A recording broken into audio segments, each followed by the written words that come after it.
ವಾರದ ಕೊನೆಯ ದಿನವಾಗಿರತಕ್ಕಂತಹ ಶನಿವಾರದ ಒಂದು ಮಹತ್ವವನ್ನು ಇವತ್ತಿನ ದಿವಸ ನಾವು ತಿಳಿದುಕೊಳ್ಳೋಣ. ಗೃಹ ಪ್ರವೇಶೇ ದೀಕ್ಷಾದಿ ಗಜಬಂಧೆ ಸ್ಥಿರಕ್ರಿಯಾ ಅಂತ ಹೇಳಿದ್ದಾರೆ. ಗೃಹ ಪ್ರವೇಶ ಶನಿವಾರದ ದಿವಸ ಮಾಡಿ ಅಂತ ನಾವು ಅದು ಹೇಳಿದ್ರೆ ತಪ್ಪಾಗ್ಬಿಡುತ್ತೆ. ಅದರ ಶಾಸ್ತ್ರದಲ್ಲಿ ಆಗಿದೆ.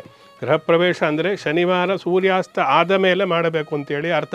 ಈಗಲೂ ಗೃಹ ಪ್ರವೇಶ ಶನಿವಾರ ಭಾನುವಾರ ಮಾಡ್ತಾರಲ್ವ, ಅಂದರೆ ಸೂರ್ಯಾಸ್ತ ಆದ ನಂತರದಲ್ಲಿ ಒಳ್ಳೆಯ ಗಳಿಗೆಯನ್ನು ನೋಡಿ ಶನಿವಾರದ ದಿವಸ ಗೃಹ ಪ್ರವೇಶವನ್ನು ಮಾಡಬೇಕು. ಹಗಲು ಹೊತ್ತಿನಲ್ಲಿ ಅಲ್ಲ, ಸೂರ್ಯಾಸ್ತ ಆದ ನಂತರದಲ್ಲಿ.